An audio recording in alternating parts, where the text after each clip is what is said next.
We're going to talk next about the decision support system. A little bit sort of on the philosophy behind it, and then give you a preview of where we're going. And some of this is preview, as in it. We actually have stuff up and live and running here. And certainly for those who want to play around with it tomorrow, we can give you a sense for what it's going to look like. Decision support system. Broadly, what do we mean by this? It's a collection of tools that would help someone make decisions, that integrate in a lot of the complexities through things like models and data sets to help us make any kind of decision. You might think of where am I going to go on vacation? What flights am I going to make? You go to your kayak or your Travelocity. That's a decision support tool where you look at a lot of different factors and choose which one is best for you, timing your flight, things like that. In the context of PINEMAP, we're looking at combining the work that's coming out of all the different modeling research aims, as well as what's coming out of the extension and education groups, combining these together in a web environment where we can do more than just walk someone through a linear process, but help them understand the complexities behind it, help them understand how they might think of risk. So in terms of what you would think of, you would have some sort of input that would come in.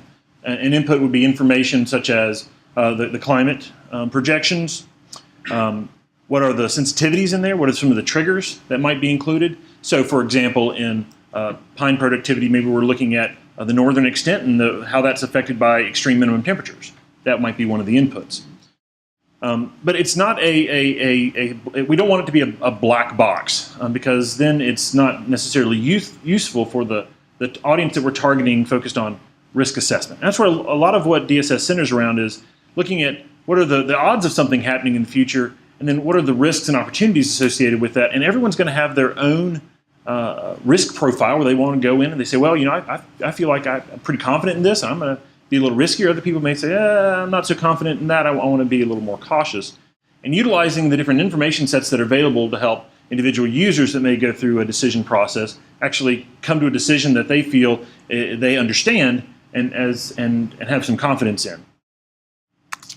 So as an example, we think of some of the work that's already exists that are focused on individual stand-based decisions, where your inputs for a specific stand might be, here's the basal area, the site index for that site. You run it through your model, and you get outputs on what the types of products are going to be, what the growth, the basal area is going to change in the future, how many trees per acre, and you can do this. And these are tools that already exist. They're already produced by groups like the Forest Productivity Cooperative.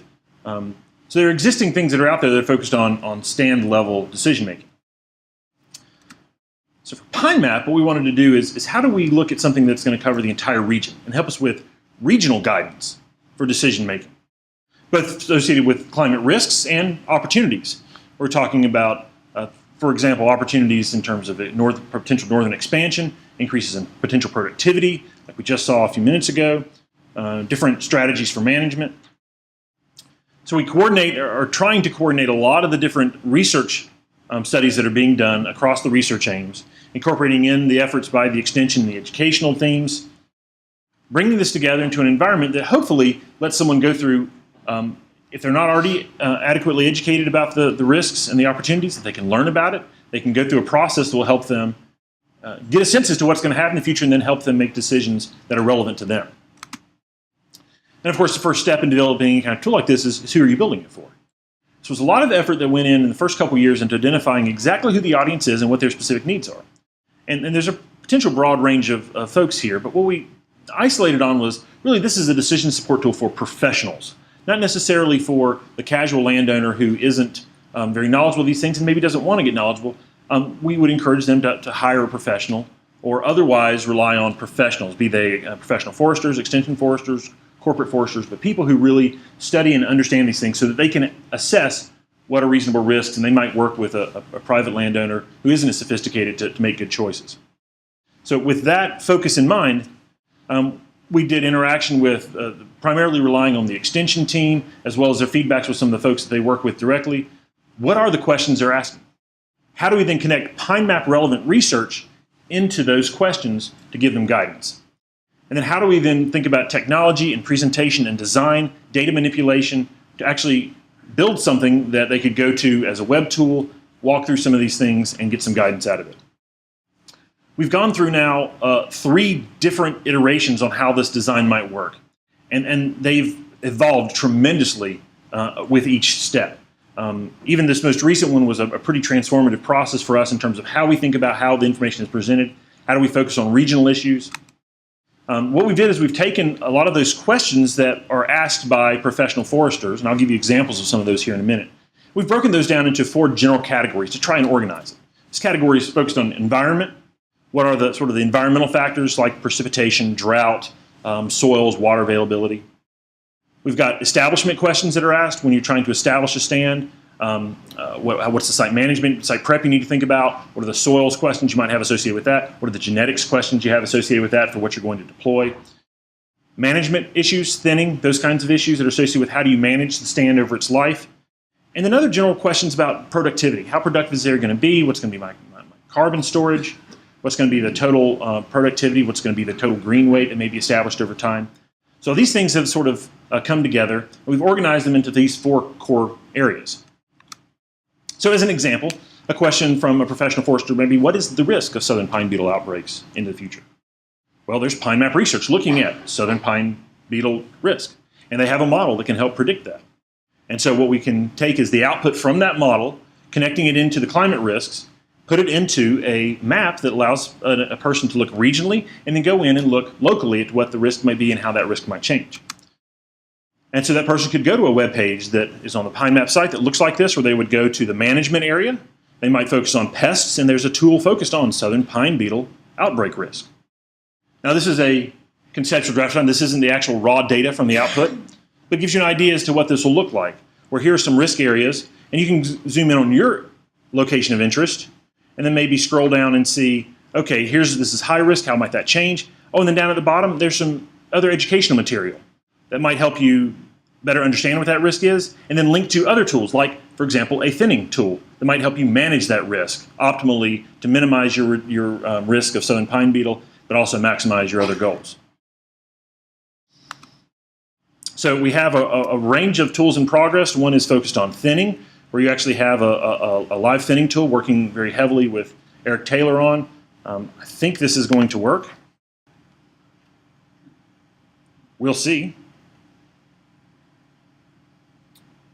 It looks just like the screenshot. So let's go in. We'll go to Management, Thinning. We have a thinning tool. And so you might go in. We'll focus on plantation, blah, blah, blah. We'll go to the Western Gulf. Eric, what's a good age to put in to start with? 1. 1? All right, I like that. That's already that. Density? 435. 435. Site index? 70? Okay. And here you go. There's output here. Now this is your recommended thresholds and guidance for your first thin, second thin, third thin. I actually don't know what much of this means, but I'm not the target audience for them. But working with Eric and some of the other professionals that are out there, you can also go in and set your own user-defined thresholds, where you might go in and change something like this and then update it to see other information. Okay, this is live. It's actually working. Don't look at the URL up at the top because it's going to break probably next week when we start fiddling around with it. But this will all be incorporated into the PINEMAP website. I always get nervous when we try things live. It actually worked. So I'm going to go through a few other mock-ups to show you where some things are going. We have some other live demonstrations we're going to be showing for groups tomorrow. I showed you an example of a management one, and we're going to go through a few of the others right here. We'll start with the environmental category. So a question may be, what are the projections for extreme minimum temperature? That might give me an idea as to what the northern extent will be for loblolly plantations.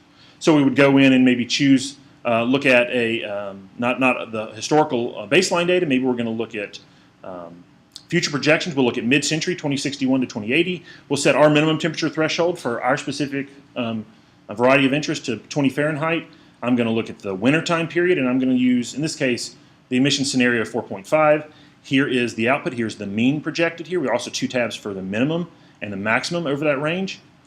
And you can see across the range what the results might be. And you can zoom in and zoom out and pan and all those great things that everyone likes to do in a Google Earth type of environment. We're not actually using Google Earth. And then you could scroll down and say, okay, for my county of interest, again, I love picking on Cass County, Texas. But you can see how that change in minimum temperature would be.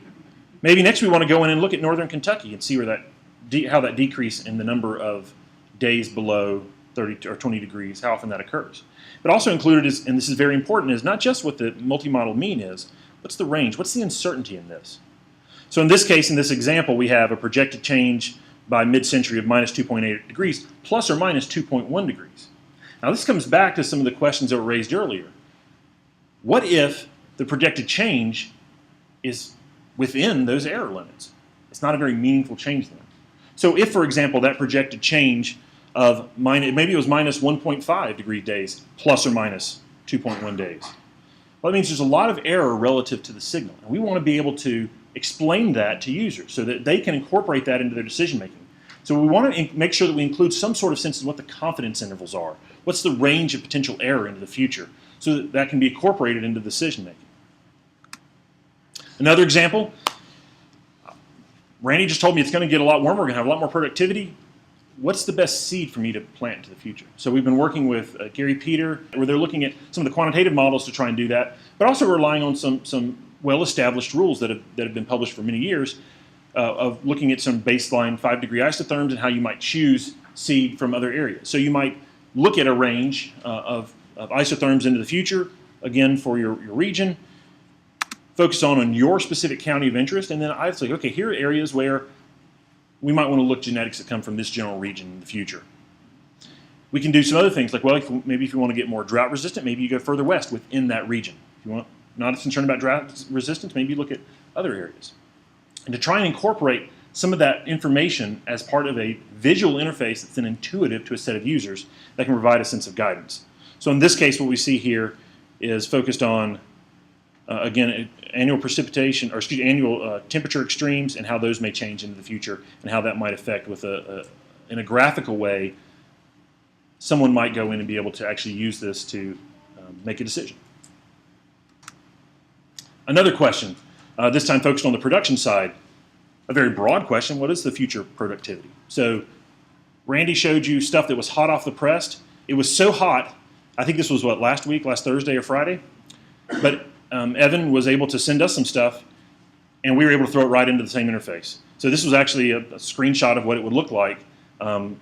We're keeping that conceptual draft design up there because this is probably not what the final output is going to look like. But it gives you a sense of how we take the outputs that are coming straight out of the modeling, embed it into a web-enabled decision environment so folks can go in and explore what the changes are going to be locally across, as well as across the region. Notice that, of course, down at the bottom are links to other educational information where people want to dive in more, learn more about it, fact sheets that are developed by the extension education team, other general education material that's available. We want to be able to integrate a lot of these things together because decision support is more than just helping someone, telling someone what to do. It's helping them understand the risks, it's an educational process. And we think that's really important for the future health of productivity across the southern region. So, there's a lot of modeling efforts that are going on. We've heard about the growth and yield. We've heard about 3PG, the modeling efforts. There's the connections to the economic models, connections to what may happen if there's an emerging carbon market. How do we incorporate all these things? That's what we're going to be working on here, is taking a lot of that output, ingesting it, and manipulating it in such a way that it becomes intuitive to the targeted stakeholders that we have. So we have other risks that we're trying to do, as well as there's some opportunities out there. We're looking at what those risks of future hurricanes may be, looking at the risks of future southern pine beetle outbreaks, incorporating those in a logical way into the broader decision support system. We're trying to account for all the risks and opportunities to the extent that they are focused for the PINEMAP mission. So looking at soils and looking at pests, but also looking at productivity and how that may increase and change, comparing that with what some of those risks are. We're relying very heavily on the modeling groups in particular to be able to project this risk into the future, utilizing the climate information that we just now very recently have available to us. Coming back sort of to close this from a philosophical side of things, we have learned a tremendous amount. We've been doing decision support type of work in my group for about 15 years now. But the effort with PINEMAP is really taking it to another level in terms of how we think about the process, how we communicate and interact with a very wide range of scientists, but also stakeholders. And Heather insisted that something like this be in there because a lot of what she spends her time doing is not coding or manipulating the data. It's talking to people. It's being on the phone, interacting with them, helping to understand exactly where the sensitivities are, what's useful, what's not useful, how do they go about this thinking process, relying on professionals in that area that may come from different disciplines. And it's not a standard thing where we think of, we get all their design up front and they tell us exactly what they need. But as I mentioned earlier, this is our third major iteration on this. And it's a very iterative process. So we're not just, we don't have sort of that traditional mentality where stuff, we get all the design criteria up front and then we just package it and what you get is what you get at the end. We're really trying to build on this iterative process where we have routine input, routine prototyping, routine feedback, routine changes that go in. And it's not going to be something that ends when PINEMAP ends. I think this is going to continue to be iterative. What we'd like to do is build an environment where things can continue to be contributed even after the end of PINEMAP. So this is a resource that can build and grow hopefully for the long term. So with that, again, Heather Aldridge over there watching via iPad, really would wish she could be here. She's responsible for a lot of this work, certainly the day-to-day effort that goes on, as well as a lot of the leadership in the past 2 years.